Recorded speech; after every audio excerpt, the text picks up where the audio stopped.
Today's topic is embracing the shadow. While we like to have life be light and bright, there are times that we go through the shadow, and the shadow actually makes the light brighter and is a very important part of our evolution. So today we're going to talk about how we can embrace those moments of darkness, or the cycles of darkness that take us through to the light. Before we get started, good morning, Rosalind. Welcome. So good to have you here with us this morning. Before we get started, we're just going to take a couple minutes to get present. So let's take a deep breath in through your nose and hold it. And imagine clean, crisp oxygen flooding your lungs, flowing into your bloodstream, nourishing all your cells, all your organs, bringing vital life energy to your body and being. And as you exhale, exhale any tension, stress, negativity, fatigue. And now let's take another deep breath in through your nose and hold it. This time, imagine brilliant, bright light lighting you up from the inside out, illuminating, electrifying, and energizing all your cells, your molecules, your electrons, creating a brilliant beam of light and energy from your heart out into the world.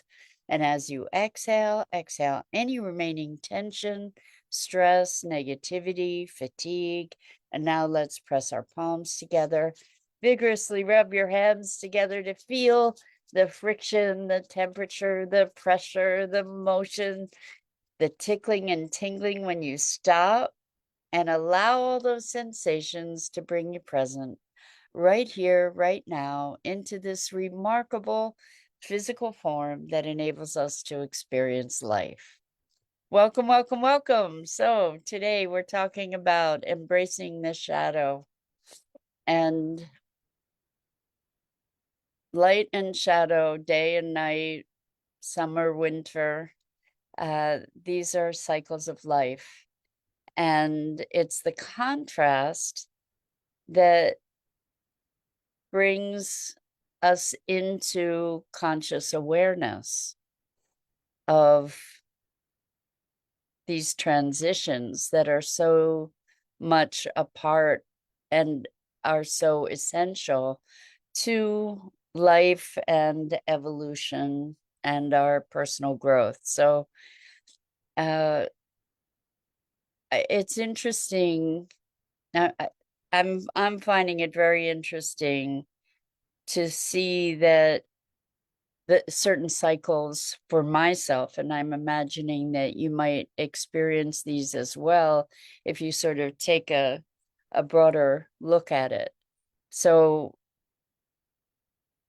the way that I work in my coaching practice is that I do 3 months on and 1 month off, 3 months on, 1 month off. And it's very interesting to notice that in my month off, I have had a, I'm going to say I've had an opportunity, but a rising of the shadow work, like calls to do the shadow work, where old patterns sort of resurface in their most recent newest expression.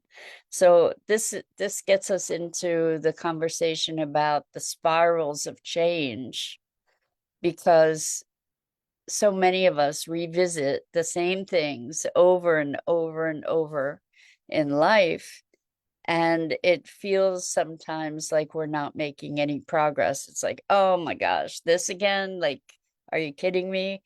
But the thing to keep in mind that's really important is to recognize that who we are now, engaging with this thematic issue, is not the same person that we were when these issues last arose. So the other thing that's a very helpful thing to create a context in which to address these shadows is that if it's coming up to heal. And it's an invitation to heal or to complete something, to dissolve something. And as these different angles, perspectives on these issues arise for us, we gain certain insights that can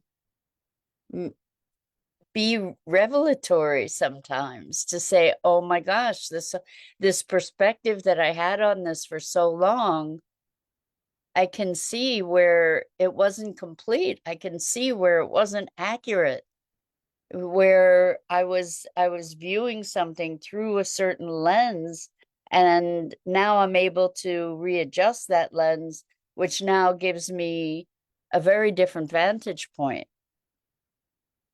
I think that as we move through these evolutions, it's really important not to invalidate where we were. As we get these new revelations, to recognize we were where we were, the recognition that life is evolving, that our awareness is evolving, that we had perhaps our last perspective had certain limitations on it that we weren't aware of. And in other words, not invalidating ourselves and our journey and the evolutions that occur within the context of that journey. So back to embracing the shadow, and this notion of if it's coming up to heal. I think that can help us not resist the intensity, the emotion, the even reactivity, the reactive patterns that may be triggered as we dive into the shadow, or as the shadow envelops us. It feels that way, doesn't it? Sometimes, like that the shadow is just sort of surrounding us and enveloping us, embracing us. And I think that when we are in these cycles, that our challenge is to be in it but not of it, if that makes sense, to allow ourselves to experience the experience, to allow ourselves to be engaged with the experience without getting sucked into the vortex of it, without making it mean additional things, without layering meaning upon it, to say, oh, well, I'm feeling this again, so it means that whatever. It means that I haven't progressed, or it means that there's something wrong with me, or it means that all these negative things that we often assign to experiences that feel uncomfortable.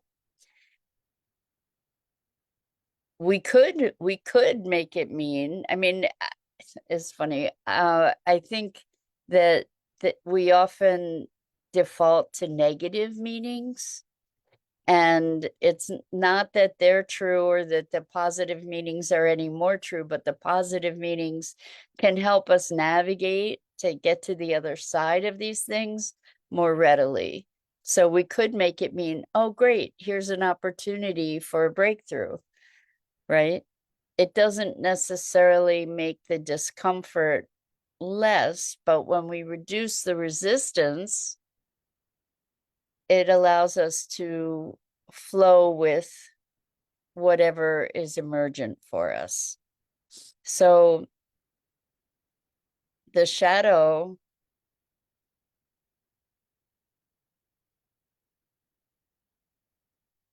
the shadow can give our eyes a rest too, you know. Sometimes the bright lights are a bit much, and the shadow or the darkness is to be able to retreat into oneself perhaps a bit, to be a little bit more introspective perhaps, and to be able to shift our perspective, to even broaden our perspective. If we can muster the will and courage and intention to sit with the discomfort and breathe through it and engage it as a source of wisdom or a potential catalyst for wisdom, to deepen our awareness. The challenge with any of this personal growth stuff is to not be getting locked into new stories around it, because we have all these stories, and when we look at our lives, it's very tempting oftentimes to rewrite a narrative that explains why we are the way we are, and to then kind of categorize ourselves, put ourselves in a neat little box, tie a bow on it. Now I understand. And when we do that, we can keep repeating that.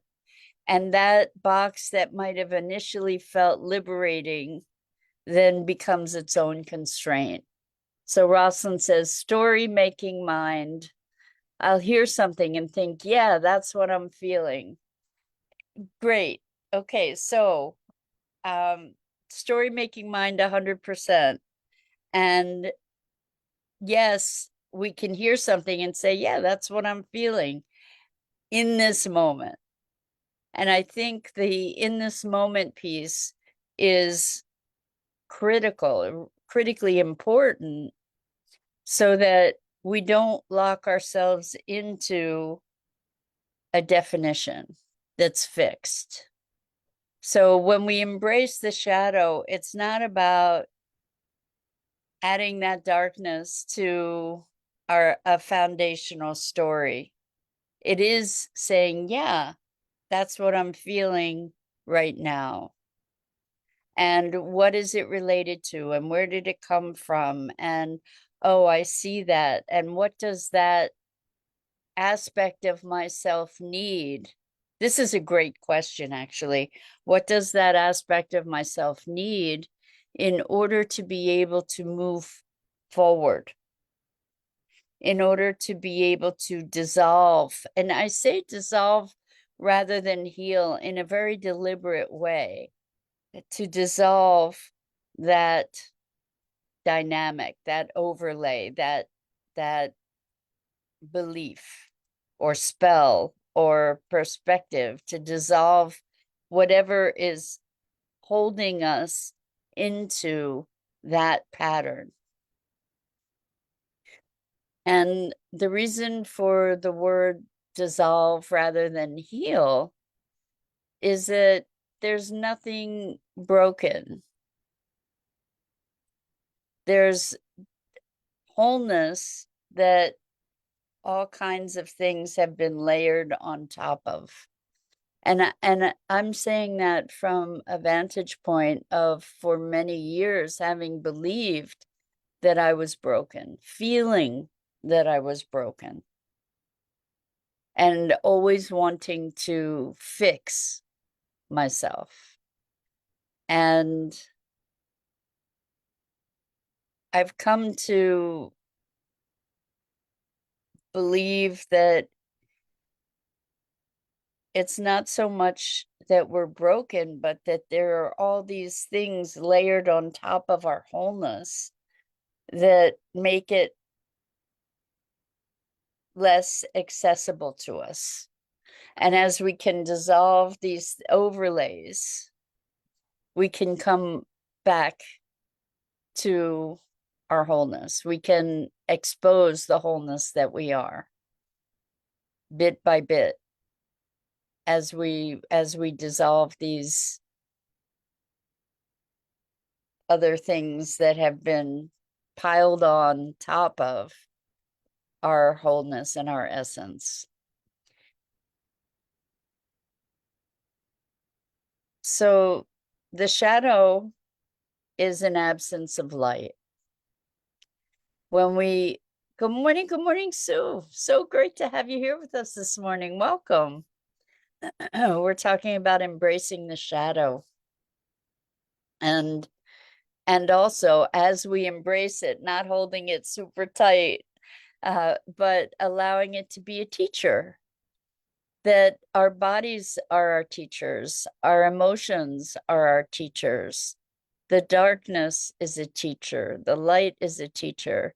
We are blessed with the opportunity to engage with life as willing and enthusiastic students, and to use every opportunity to grow into our best self. So Sue says, good topic, timely. Yeah, well, it's winter, right? And we're facing all kinds of circumstances that stir uncomfortable emotions. And I just want to reiterate, if it's coming up, it's coming up to heal. And the first place for healing all of our challenges, whether they're global or personal or anywhere in between, is with ourselves. When we allow ourselves to be with the discomfort of whatever the feelings are, we don't have to deepen it. We don't have to make stories up about it. We don't have to feed it, but we can receive it. We can experience it. If we allow ourselves to be in the discomfort, what happens is that we're able then to allow it to move by not resisting, by allowing what's present to be present. We then connect to a greater flow. It's in resisting or denying those shadow moments, resisting or denying, deflecting, exiling, trying to compartmentalize, moving all this stuff out of the way. It's in that resistance that we make those things more deeply entrenched. And that's why I say also hold with open hand. We don't have to end up identifying with it, because life is this flow. And in this moment, there's the darkness, for example. And as we are allowing open hand rather than the clinging to certain ideas or beliefs about who we are or what this means, as we can just sort of allow the ebbs and flows, what happens is there's ebb and flow. That we often are the ones that are damming the river. We are the ones that don't allow for those transitions of light and shadow, of ups and downs in emotion.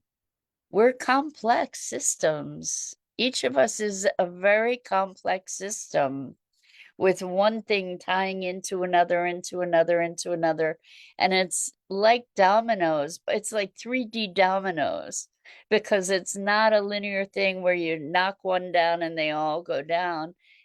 They're interrelated on different dimensions.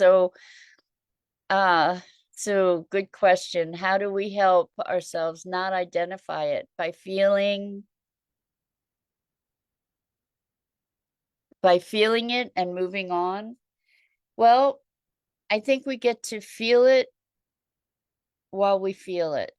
So breathing into it, experiencing the darkness and breathing into it and noticing what are the thoughts? What are the thoughts that are feeding it? And maybe looking at what are the origins of those thoughts. So the last time this came up for me was in September with really deep dark dive, and I literally I spent a week. I had the luxury of spending a week deeply engaged in the inquiry, watching TV sort of as a mindless thing, and tears just sort of leaking out of my face. And what was showing up as I allowed myself to feel the feelings was deep wounds from childhood that still were were very present for me. And so what I was able to do is to, by doing that tracing, like what are the thoughts associated with this feeling? What's the origin of those thoughts? And it took me back to childhood. And then the question, well, what does that child need? What can I give that child that will support her?